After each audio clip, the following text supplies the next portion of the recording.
What's going on, guys? Back here again with another video, and in this video I'm going to do a voiceover. I know I've been doing kind of like a training montage lately in my vlogs with like some sort of music overlaid on it, usually some hard style EDM music or some sort of lo-fi hip-hop, but I figured I'd just go back to my roots and do a little bit more of a informative vlog, I should say, because even though it was fun putting the training montages together and syncing it to the music beats, that sort of thing, it doesn't really offer much to you, the viewer, like the person who's actually consuming the content. So I wanted to go back to a voiceover with the training footage so that you actually get some sort of substance from the actual video itself. And so it's not just, I suppose, entertaining, but somewhat educational in a easier to digest kind of format, because nobody wants to kind of sit there and watch someone in front of a whiteboard explain something. But if you're watching somebody train while they speak about some sort of training principle, it's usually a little bit easier to digest, I find. At least for me it is. So I figured if it works for me, it might work for a few people out there. But basically what I wanted to talk to you about today was deloads, because this was actually my final week of accumulation before I had a deload week. And I skipped my deload week in the training block prior to this one, so I'd been going on about 9 to 10 weeks at this point without having a deload, and fatigue was reaching an all-time high, let's just say that. Before I continue though, I just want to say thanks to Gray, the guy that came up and said hello there to me on the seated leg curl. He's a really, really awesome guy. He usually trains around the same time as me on Saturdays at World Gym Ipswich. And yeah, it's always a pleasure chatting to him. He's always got something interesting to talk about, and yeah, he gave me a spot on my squat press, my top set as well as my back off set, and I really, really did need it. So I just want to say thanks for that, Gray. Really do appreciate it, mate, if you're watching. And yeah, basically back to what I was saying. This was my final week of accumulation before I had my deload week, which was last week. So I'm recording this voiceover about, I want to say, 2 weeks after this week of training that you're watching right now, or that this session was from. And I was definitely feeling it. Like, I noticed I'd started to rely on pre-workouts and things of that nature to get me through my sessions this week. And that's always a telltale sign that I'm due for a deload, in addition to the obvious physiological signs that you will get, or that you'll notice in your training. Like, you'll notice that progression starts to slow down a lot. Might even be a case of you start to even regress, which I was doing on a couple of movements. I was starting to get a little bit weaker. The body just starts to feel a little bit achy and banged up, because you've just been basically flooring it, putting your foot down on the pedal perpetually for several weeks on end.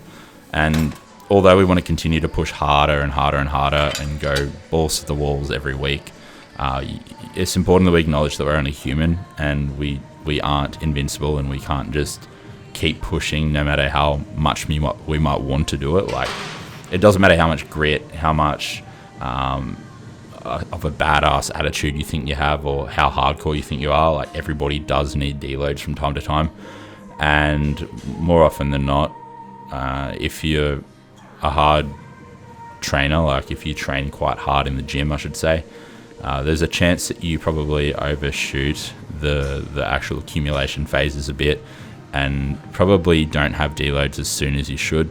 And there's a saying that goes, if you don't deload, your body will do it for you. I can't remember who said it, but it was definitely somebody smart, because it's a very, very smart statement to make, and it's very, very true. Basically, what I wanted to go over is like why we do need to deload in this video. So deloading is essentially a intentional step back in training. It's where we take a week to kind of step back the amount of work we're doing in the gym, both in terms of total volume in the form of working sets, as well as the total amount of like load or the proximity from failure that we're going. So a deload week might look like pulling, or say reducing volume by 30 to 40% for a week, and pulling back effort. Say you usually go anywhere from 3 to 1 or 2.5 to 0 reps in reserve on your training. A deload week is probably going to be something like 4 reps in reserve at the least.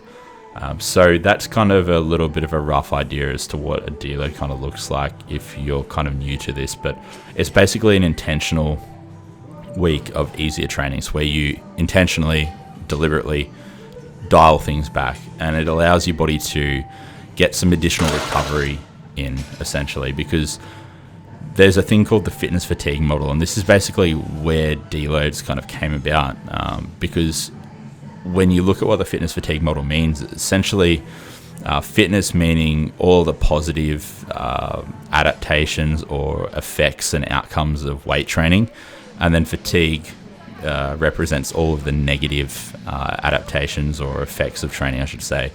Not so much adaptations, but more so effects.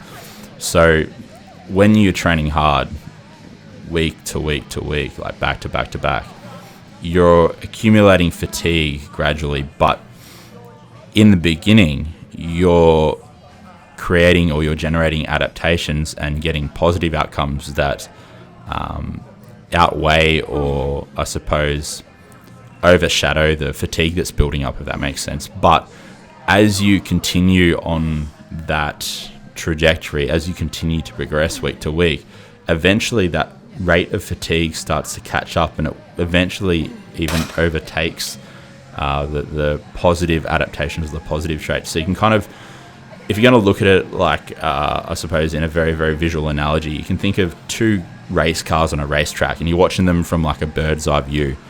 One car, say the car on your left-hand side is your fitness, the car on your right-hand side is fatigue. Now, the one on the left-hand side is the one that you want to win the race. And initially, it is winning the race. But as the race continues down this straight and narrow road, the fatigue car, the car in the right-hand lane, begins to get closer to the car on the left, the fitness one. And then eventually it starts overtaking it. And this is what essentially happens with the body when we're training hard week to week. We're getting this continual progression, these continual adaptations, like muscles like growing, protein synthesis is increased, that sort of thing. But there reaches a point at which your body can no longer cope with the amount of fatigue, and it begins to mask and shadow the actual fitness. And that's where you get a plateau. It's where you notice like you start feeling a little bit achy, tired, unmotivated. You might even notice dips in your sex drive, your blood pressure increases, that sort of thing, resting heart rate. All of these little biological kind of markers, or you could say like biological fatigue, builds up. And the only way to get rid of this is by intentionally taking one step back in order to be able to take multiple steps forward. And that's where the whole deload principle comes in, because the idea is you accumulate. So you have, say, 4 to 6 weeks of back-to-back training where you're pushing forward, progressing, trying to beat the prior week's performance, whether it means more reps, slightly more load, or matching the reps and load but just improving the technique and controlling it a little bit more, that sort of thing. But you're aiming to do that back-to-back for a number of weeks, and then you intentionally have a week where you're like, okay, I'm going to take things easier. And this basically helps offset and prevent this fatigue from getting to a point to which it overtakes the fitness and masks the positive effects of training that we're basically pursuing or trying to go after. And as you can see here, I actually got a bit of a spot, and that's totally acceptable to do in a week like this week, the one before your deload. But I would definitely encourage against having a spot from someone if it isn't your final week of accumulation, just because it's going to give you a skewed perception of how close to failure you actually went, because I could have gone beyond failure, but because I was receiving assistance, that would have made me, I suppose, perceive the set as I had one more rep in the tank when I actually didn't. So very, very important point I wanted to make there, just because Gray did step in and give me a spot, but he knew it was my final week before deload. I spoke to him earlier, and I actually asked if I could have a bit of a spot. So I just wanted to kind of point that out. But that is basically what I wanted to say, guys. That pretty much summarizes what a deload is, why we do them, and I can definitely, confidently, 100% say with no hesitation or no doubt whatsoever that I was well overdue for a deload week, and I actually enjoyed it. believe it or not, and I'm currently in my first week of hard training back from the deload and absolutely loving it. My shoulders feel better, my body's thanking me for it as much as mentally I did not want to tap out and have the deload week. It definitely served me well. So hopefully you can take something away from that, guys. Don't be a shit cunt. If you need a deload, just listen to your body. You're not hardcore, you're a fucking idiot if you push through it without having a deload. That said, I'll let you watch the rest of the video. Drive. There we go. Good. Lock it in. Yep, that's it. Good work, bro. Thanks, mate. Bro. Okay, so the notorious post-workout cereal and a iced latte, I guess, with unsweetened almond milk, only like 100 ml, and a bit of sugar-free caramel syrup. And I literally don't have any energy left after that leg session. It kind of just sucked the life out of me, for lack of a better term. And so I'm going to apologize for the appalling appearance at the moment. My hair is a complete mess, and I simply don't have the energy to fix it up for the camera. So I'm going to dive into this, devour this cereal, and get into some work. And that is pretty much how my day is looking. It is currently 4:24 p.m. So I only got back from the gym and stuff about half an hour ago. Had a shower, put some chicken on in the pressure cooker. If you don't have one of those, by the way, definitely get one. I had to kind of combine my 2 leg sessions for the week today because I did miss out on my hamstring focused session, just because I was short on time this week with studying and work and everything in between, and I just had to skip one session. So I just added my back stuff onto my upper body day. So I had more back volume yesterday in my upper body session, and I added all my hamstring stuff onto today's session. So additional sets of leg curls and then also some RDLs. So pretty cooked, to say the least.